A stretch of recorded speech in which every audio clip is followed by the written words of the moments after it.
close to what the factory. Today on MuscleCar, Rick shows us how to undercoat your ride. The Comet gets more new steel and a big fish that's ready to bite.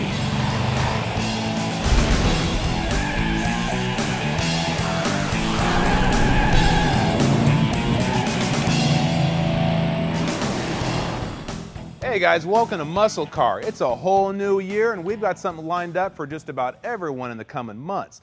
Ultra Ego, our AFX drag car, well, it's poised and ready for its new firewall. Now Brent, he's been busting his butt on Red Sled, our 61 Impala. We're getting ready to knock the body off and prep it out for paint. Now the 71 UFC Cuda, it's sitting outside our door and it's about ready to come in too. Last but not least, there's a 69 Tribute Trans Am. It's about ready to hit the road. Last time you saw it, we got the body panels back on, gave it a couple coats of GM Arctic White, and laid on the classic Trans Am blue stripes. With the new coat of paint and a newfound attitude, it's ready to move on to the next step. So I got busy installing the window regulators and glass. The old hand crank windows are out of place, because this thing's gonna have power everything. The conversion kit from year one includes new regulators that bolt right in place of the old ones, and they can even hook you up with original style switches.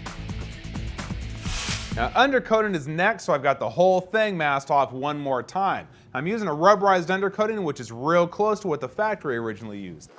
It's going to protect the undercarriage and prevent any future rust. I'm using 3M body chutes. You don't have to mix or pour the stuff. It just screws right onto the gun and you're ready to go. It's pretty messy. It's more like spraying spackle than paint, so I've covered the floor in plastic and I'm wearing a suit.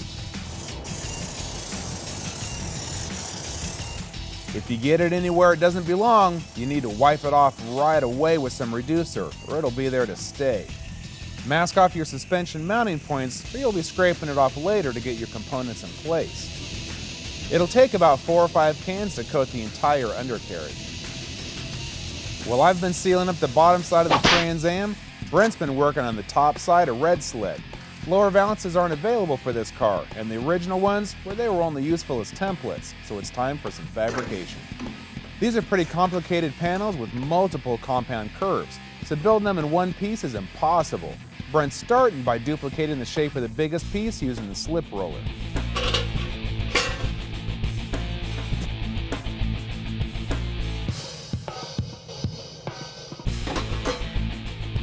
Using the original as a guide, cutouts are marked to mimic the factory stampings.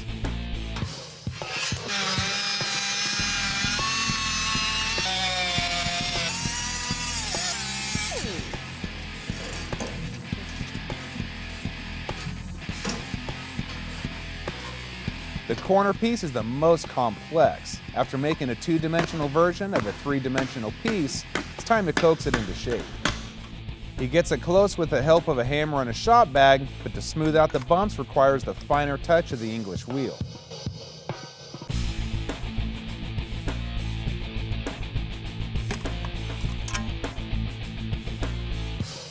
It looks pretty close, so we can tack it into place, continuing to shape it as he goes.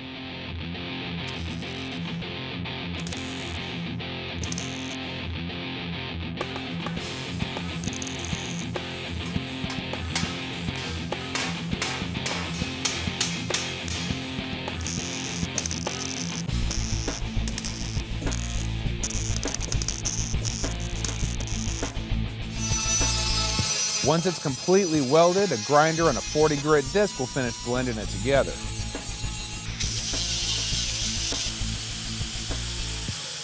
Now the fit looks good, but now we need a way to attach it to the body.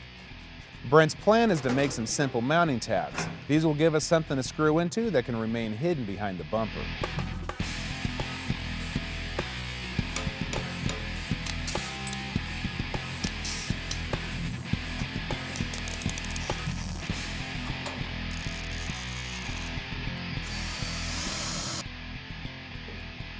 Look at those valances are looking awesome, man. Appreciate it, man. Very cool. Heck of a lot better than the other ones we had. Oh, yeah. Still got this little issue with this gap right here, but I think I'll just fix it later on. Yeah, that's no big deal. Just put in a little patch or something right there. Yeah. That's cool. Hey, you're probably getting tired of playing around with the Red Sled's rear end, dude. Let's get on an Ultra Ego, spend some quality time on that thing. Let's do it, man. Cool, sounds good. Well, hey, we're gonna switch projects, but don't go switching your channel, because coming up after the break, we're gonna chop out what's left of the firewall, lay in some new sheet metal. Up next, we're firing up the plasma cutter and welders to take the Comet one step closer to the drag strip.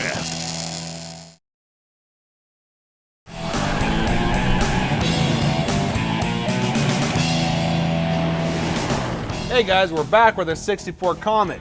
We're just gonna cut the rest of the firewall out of the way because honestly there's not enough left of this thing to even mess with. So it's time to bust out the plasma cutter.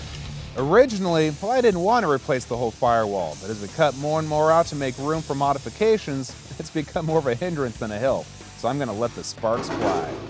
The fenders are coming off for easier access because we have a lot of welds to remove. I'm using a Matco spot weld drill, and Brent prefers the old school drill bit method.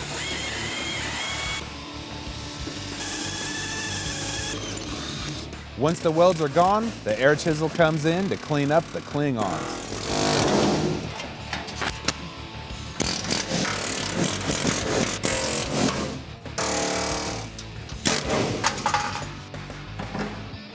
A little hammer and dolly work will straighten out the edges.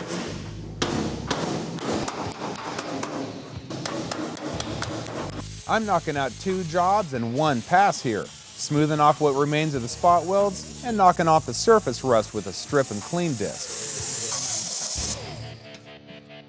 Some weld-through primer will seal it all up. Okay, now here's a quick tip for you guys. When you're using this weld-through primer, don't ever set it down like that because all the solids drop down to the bottom and jams up your straw, ruins a brand new can. Always put your lid back on it, set it upside down, save you a lot of money. With the rest of the firewall out of the way, now's a good time to add another bar to the cage. We can get at it a lot easier, plus we can weld it all the way around. I'm chopping up a piece of leftover roll bar tubing I found in the scrap pile. We always hang on to extra pieces. Hey, you never know when you'll get the chance to use them. And we all know recycling is good. The tube sharp makes it easy to get the fish mouth we need for the joint, but you could do this with a grinder and a lot of patience. All right, man, let's see how close we got here. The fit looks good, so we're ready to draw some amps and weld it in place. Using the cowl as a guide, the shape of the new firewall is traced onto some cardboard and trimmed out for the template.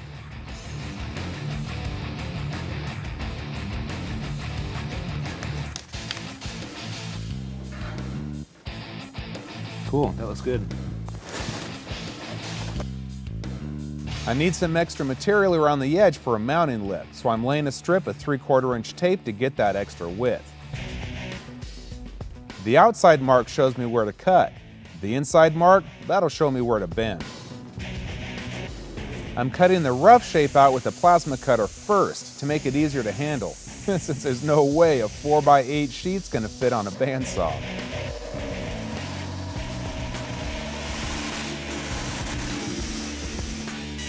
I need to clearance the corners so I can make the bends for the mounting edge. The straight sides, well, they can be easily bent on the brake, but the curved edge has to be formed by hand. By lightly scoring it with the grinder, I'm creating a line where the metal will easily bend. Since I want to keep the face of it flat, I'm going to make some relief cuts. A hammer and dolly are all that's needed to get the flange finished up.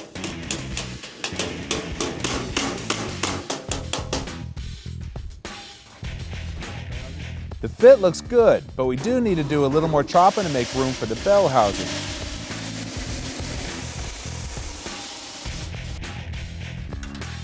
It fits like a glove, so we can go ahead and weld it in.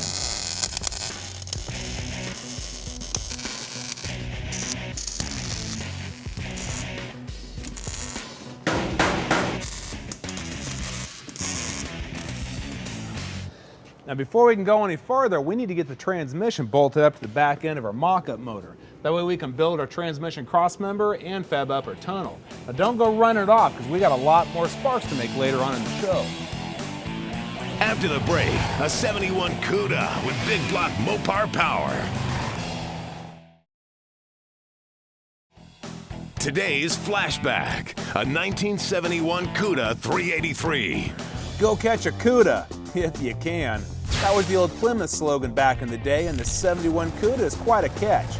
Sporting one of the most aggressive and bold designs of all Barracudas and a massive big block under the hood, you can tell this fish is ready to bite.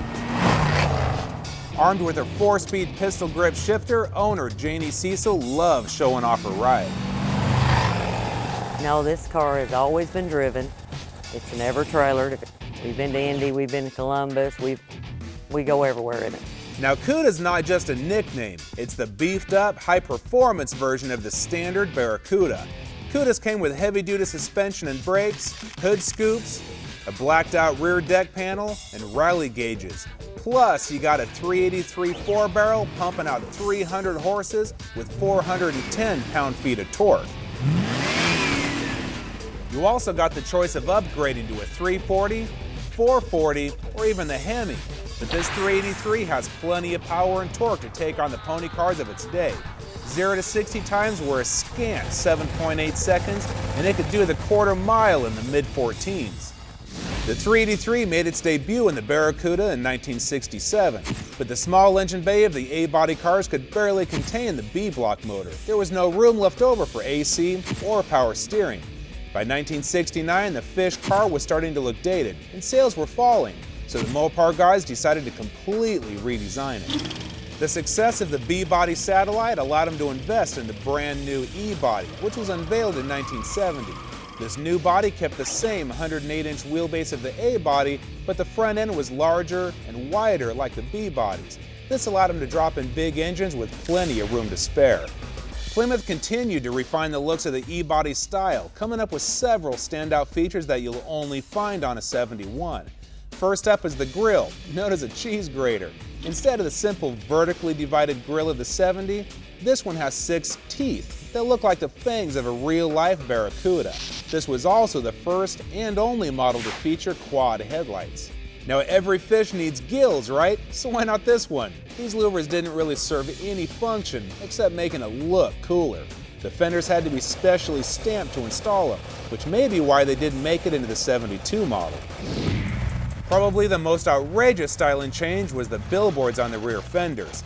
These monster stripes announced to the whole world what was lurking under the hood and were practically the size of a billboard.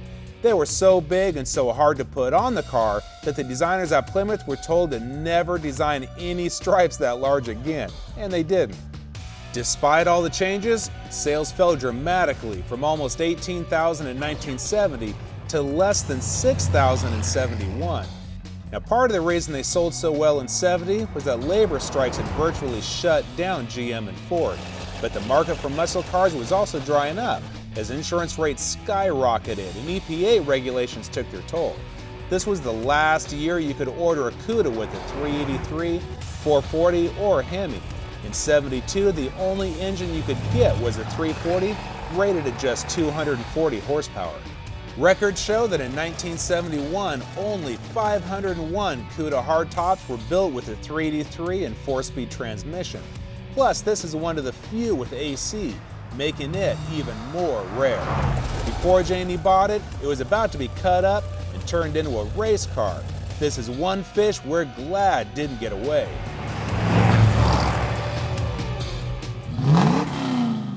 Next on MuscleCar, the guys have big plans to hold up Altered Ego's big trans.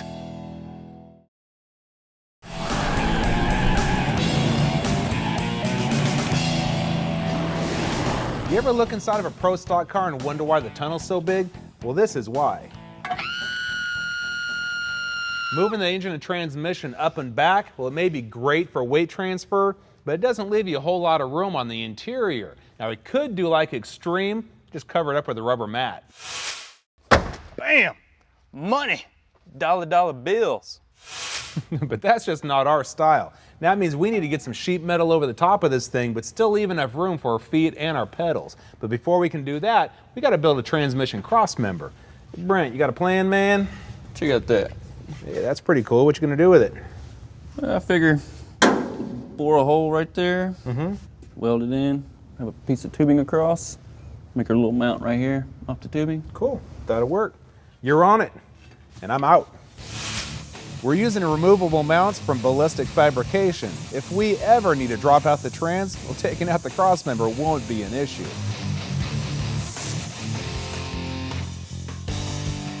Brent's getting on the recycling bandwagon and using another piece of scrap tubing from the pile.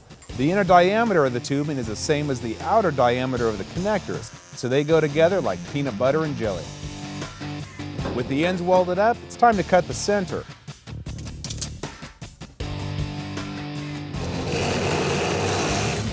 A few more passes with the TIG and it's ready to go in.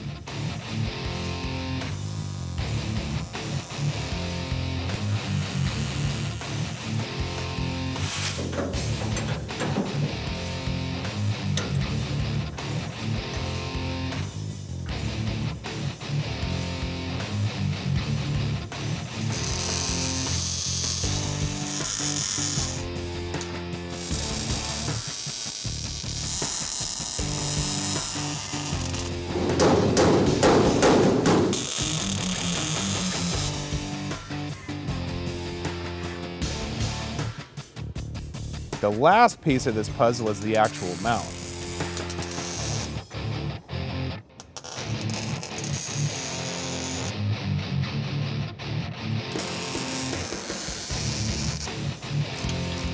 Brent's tacking it together in the car, but since this piece is made to be removable, he can take it out and finish the welding on the table.